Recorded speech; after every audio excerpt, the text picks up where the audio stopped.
Chapter 18, Part 1 of J.B. Bury's The Students' Roman Empire, Part 1. Recording by Mark Penfold. The Students' Roman Empire, Part 1, by John Bagnell Bury. Chapter 18, Part 1. The Wars for Armenia, under Claudius and Nero. The struggle between Rome and Parthia for the possession of Armenia was renewed in the reign of Claudius. This struggle was perpetually being decided, and perpetually reoccurring.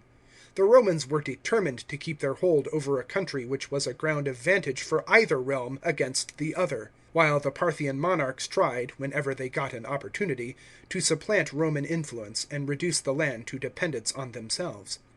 Warlike demonstrations on the part of Rome were generally sufficient to make the Parthian kings withdraw their pretensions to Armenia and adopt a respectful attitude to the Roman emperor. For they were constantly hampered by wars on other frontiers of their dominion, and by domestic dissensions. These repeated settlements of the Armenian question are marked by the same general features. Rival pretenders to the throne of Armenia are supported by Rome and Parthia.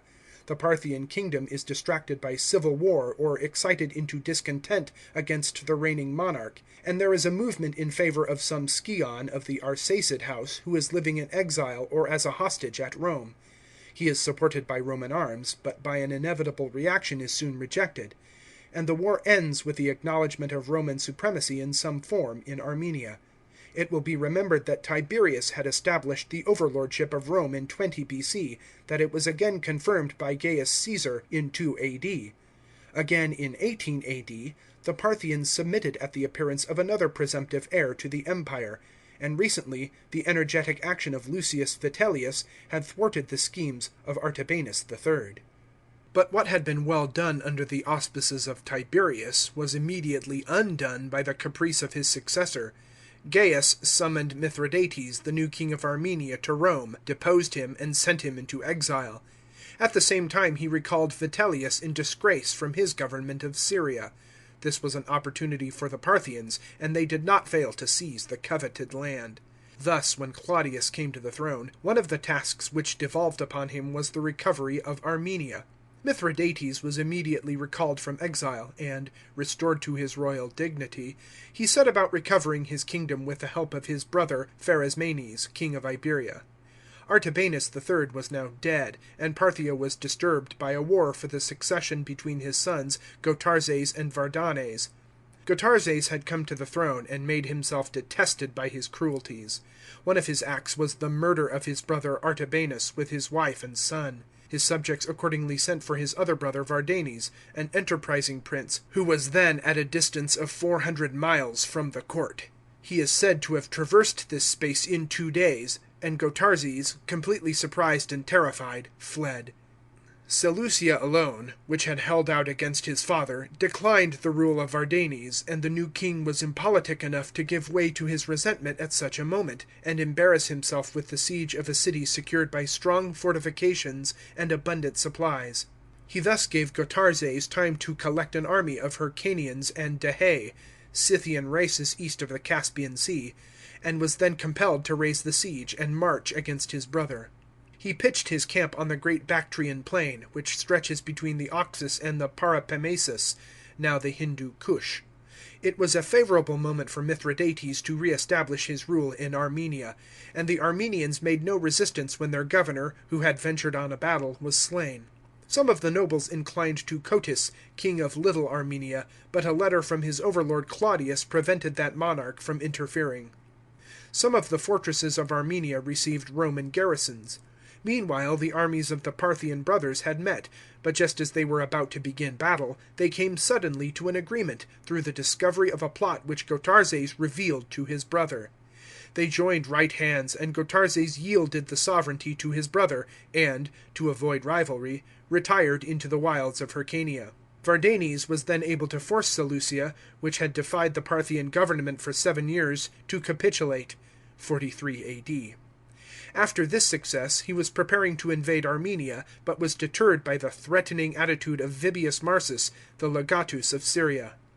The struggle with Gotarzes soon broke out anew. That prince repented of his renunciation of the crown, and was urged by the discontented nobility to take up arms again. The conflict took place in the country between the Caspian and Herat, and Vardanes gained a great victory, and pushed his successes as far as the borders of the Dahé. He returned haughtier and more intolerable to his subjects than ever. A plot was concerted, and he was assassinated when he was intent upon the chase (45 A.D.). He was still in his first youth, but he would deserve, says the historian Tacitus, to be ranked among the few greatest of even long-lived kings, if he had sought to be loved by his subjects as he sought to be feared by his enemies.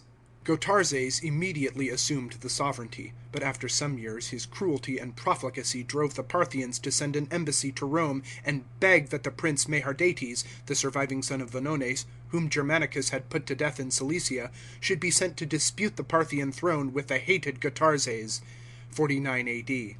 The ambassadors represented that Parthia sent her king's sons as hostages to Rome, in order that when she grew tired of her own government, she might fall back on the emperor and the senate, and obtain a better king trained in Roman manners. Claudius improved the occasion by emphasizing the superiority of Rome and the submissiveness of the Parthians. He did not lose the opportunity of comparing himself to the divine Augustus, from whom the Parthians in like manner had sought a king (Vonones), but he omitted all reference to his uncle Tiberius, who had sent 2 kings to Parthia. He gave good advice to Meherdates, who was present, urging him to consider himself as a ruler among freemen, not as a despot among slaves. The barbarians will like clemency and justice all the more, because they are unused to them. Then turning to the ambassadors, he dwelled on the virtues of the young foster child of Rome. Yet, even if his character should change, "It is well that subjects should bear with the caprices of kings. Frequent revolutions are unprofitable. Rome has now reached such a height that she can afford to wish that even foreign peoples should enjoy repose." As L. Vitellius had formerly conducted Tiridates to the frontiers of the Parthian empire, so it devolved now upon C. Cassius, governor of Syria, to escort Meherdates to the Euphrates. There he was received by several Parthian potentates, including King Abgar of Osroene. Cassius gave the young prince sound advice, showing him that delay would be fatal, and that if he did not act quickly, the enthusiasm of the barbarians would soon flag. But Meherdates was induced by Abgar to amuse himself for several days in Edessa, and then, instead of occupying Mesopotamia, where success seems to have been assured to him by Carenes, the governor of Mesopotamia, he proceeded by a circuitous route to Armenia, where, as winter was beginning, it was impossible to do much. He was joined by Carenes, and then advancing along the Tigris into Adiabene, whose king Isates pretended to espouse his cause, he occupied the historic site of Ninus, and gave it the name of Colonia Nini Claudia. Delay was fatal to Meherdates, even as it had been fatal to Tiridates, the pretender sent by Tiberius. His chief adherents, recognizing his incompetence, especially Abgar and Isates, deserted to Gotarzes, and then he decided to risk everything on a battle. The struggle seems to have taken place between the Tigris and Mount Zagros. Both sides fought with desperate courage. Carenes carried all before him, but, advancing too far, was surprised in the rear. This decided the issue. Meherdates yielded to false promises, and was led in chains to the victor, who despised him too much to put him to death, but rendered him harmless by the amputation of his ears. But Gotarzes did not long survive his victory. He was succeeded, in summer 51 A.D., by Vonones II., king of Media, who was followed, after a reign of a few months, by his son Vologeses I., a capable and successful ruler, 51 to 78 A.D. One of the chief ends of the policy of Vologeses was to recover Armenia, and an opportunity was soon offered through an act of foul treachery on the part of the Iberian king. Pharasmanes had a son named Radamistus, tall, handsome, of remarkable bodily strength, trained in archery and riding, and the other accomplishments of his countrymen, and of high renown among the neighbouring peoples. This ambitious youth declared too boldly his impatience of his father's long old age, which kept him out of the little kingdom which he perhaps hoped to extend. Pharasmanes, seeing that his son was prepared to grasp the power, if an occasion offered itself, tempted the youth with other prospects, and pointed to Armenia, suggesting that his brother Mithridates might be overthrown. A treacherous scheme was devised. Radamistus, feigning to have quarrelled with his father, sought shelter at his uncle's court, and there engaged in treasonable intrigues with some of the Armenian nobles. When the ground was prepared, Pharasmanes declared war against his brother on some trifling plea, and supplied his son with an army, with which he invaded and occupied Armenia (52 A.D.). Mithridates placed himself under the protection of the Roman garrison of the fortress of Gorneus, which was commanded by Caelius Pollio. Radamistus blockaded the place, and, unable to take it, attempted to bribe Pollio. But Gasparius, a centurion, who held a secondary command, protested, and having arranged a truce, proceeded to Pharasmanes to induce him to withdraw the army. Pharasmanes replied in a conciliatory manner, but by secret messages urged Radamistus to hurry on the siege. A large bribe was offered to Pollio, who seems to have been a man of bad character. He bribed the soldiers to threaten to abandon the place unless terms were made with the besiegers, and the unfortunate Mithridates was compelled to surrender. Radamistus at first rushed into his embrace, greeted him as his parent, and feigned the deepest respect. He even swore an oath that he would offer him no violence either by sword or by poison. He then drew him into a neighbouring grove, where he said that preparations had been made for the sacrifice which should confirm peace in the presence of the gods. It was the custom of these princes when they met to form an alliance, to join their right hands and tie together their thumbs in a tight knot. Then, when the blood was collected into the extremities which were thus tied, they let it out by a small puncture, and sucked it each in turn. The treaty had thus a mystical sanctity, being sealed by the blood of both. On this occasion, the man who was tying the knot pretended to fall, and seizing the knees of Mithridates, flung him down. A number of people then rushed upon him and loaded him with chains. He was dragged along, subject to all kinds of indignities, while his wife and little children followed, wailing. They were hidden in covered wagons until the will of Pharasmanes as to their fate should be made known. To him the desire of kingdom was more than his brother and his daughter, and his heart was steeled to crimes. But he spared his eyes the sight of a brother's execution. Radamistus, to keep the letter of his oath, used neither steel nor poison against his uncle and his sister, but had them thrown on the ground and smothered under a load of heavy clothes. Even the sons of Mithridates were slaughtered for having wept at the murder of their father and mother. Ummidius Quadratus, the legatus of Syria, on whom it devolved to watch the course of events in the neighbouring dependent kingdoms, decided not to interfere. He or his councillors judged it to be a matter of indifference whether Armenia was ruled by the uncle or by the nephew, and the principle was asserted that all crime in a foreign land was to be received with joy. It was the policy of Rome to sow strife among the barbarians, and it was rather for her interest that the hated Radamistus should retain what he had got by such an infamous deed, inasmuch as he would be more easily managed. At the same time, appearances were kept up by sending an embassy to Pharasmanes, bidding him and his son evacuate Armenia. A show of interference was also made by Julius Pelignus, the procurator of Cappadocia, a man of deformed body and feeble intellect who had been a sort of buffoon at the court of Claudius. There were no military forces stationed in Cappadocia at this time, but Pelignus collected some native militia and set forth to recover Armenia. His men deserted their incompetent leader, and he, finding himself defenceless, went to Radamistus, whose gifts had such an effect that Pelignus actually urged him to assume the tiara and diadem of royalty, and take part in the coronation of the usurper whom he had come to expel. This disgraceful act caused great scandal, and lest other Romans should be judged by the behaviour of Pelignus, Quadratus sent a certain Helvidius Priscus with one of the Syrian legions to restore order. But this force was speedily withdrawn in order to avoid a collision with the Parthians.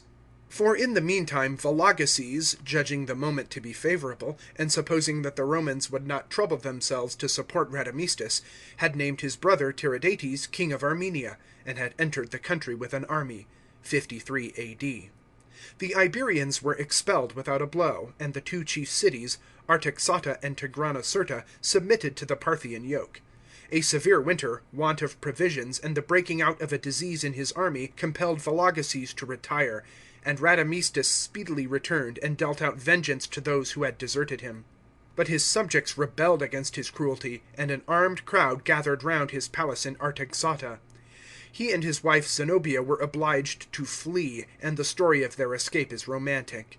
Their chance of safety lay in the swiftness of their horses, but Zenobia was pregnant, and, though she endured somehow or other the first part of the flight, she was after a while so shaken by the continuous galloping that she could hold out no longer, and dismounting she begged her husband to rescue her from the insults of captivity by an honourable death. Radamistus was at length induced to comply with her request. Unsheathing his short sabre, the Asanaces, he stabbed her, and dragging her to the bank of the Araxes, committed her to the stream, that even her dead body might be rescued from the enemy. He then continued his headlong flight, and reached Iberia in safety. But Zenobia was not mortally wounded. She lay in the calm water near the edge of the river, breathing and showing signs of life. Some shepherds observed her, and seeing from her appearance that she was a woman of high degree, bound up her wound and applied rustic remedies. Having discovered her name and story, they took her to Artaxata, whence she was led to Tiridates, now established as king of Armenia, who received her kindly, and treated her as a queen. 54 A.D. Some desultory warfare was kept up between Tiridates and Radamistus during the first year of Claudius, 54 A.D. The Parthians were at this time trammelled by revolts in the north of their empire, and the Romans were busied with the suppression of a rising of the Clitae in Cilicia, and with troubles in Judaea. The Armenians, disgusted at the countenance which the Romans had given to the usurpation of Radamistus, were by no means dissatisfied at the establishment of a Parthian prince in their country. The success of Tiridates seemed to be one more proof that the policy of Augustus was not likely to lead to a stable settlement of the Eastern question. The death of Claudius and the accession of Nero was a good opportunity for trying a new policy. The government of Nero, conducted by Seneca and Burrus, decided to take active measures for the recovery of Armenia and the maintenance of Rome's prestige, which had been dimmed by the recent triumph of Vologases and his brother. The first step was the appointment of Gnaeus Domitius Corbulo to the government of Cappadocia, with the rank of a consular legatus, although that province had been hitherto under a procurator. He was consul in 39 A.D. We have already met him as legatus of Lower Germany, 47 A.D., where he gained a high reputation for discipline and ability. Quadratus was allowed to keep his post in Syria, but was ordered to place 2 of his 4 legions at the disposal of the new legatus of Cappadocia. Antiochus of Commagene and Herod Agrippa II of Chalcis received commands to have their troops in readiness for operations against the Parthians. Lesser Armenia and Sophene, the countries which bordered Armenia on the west, were entrusted to 2 Syrian princes, Aristobulus and Sohemus, respectively. But the legions had become demoralized by a long peace, and they liked little to change their quarters in Syria for the mountains of Armenia. There were veterans in the army who had never served on sentinel duty, to whom the rampart and the ditch were novelties, men without helmets or breastplates, sleek traders who had served all their time in towns. The first thing that Corbulo had to do was to dismiss a large number of incapable men and levy new recruits. Even after the restoration of discipline, he was obliged to ask for additional troops from the more efficient armies of the west. A legion and auxiliaries were sent from Germany, but Rome did not immediately come to blows with Parthia. Instead of invading Armenia, Corbulo entered into negotiations with Vologases, and a treaty was concluded. The Parthians undertook to give hostages as a pledge of peace, while the Romans suffered the rule of Tiridates in Armenia. Perhaps this was only for the purpose of gaining time. But it may be that the Roman government had come to see the uselessness of continually setting up kings of their own choice in Armenia, destined to be overthrown in a few years by Parthian rivals. So as they were not prepared to annex that country as a province, they decided to adopt the policy of recognizing the Parthian candidate, on the understanding that he held his dependency under the overlordship of the Roman emperor, not of the Parthian monarch. But as time went on, and Tiridates still demurred to receive Armenia as a Roman gift, and take an oath of allegiance to the emperor, Corbulo set out in 57 A.D., 2 years after his appointment, with an army of about 30,000 men, and wintered in Armenia. The rigour of Armenian winters was proverbial, and the army seems to have suffered severely. The ground covered with ice yielded no place for the tents until it was regularly dug up.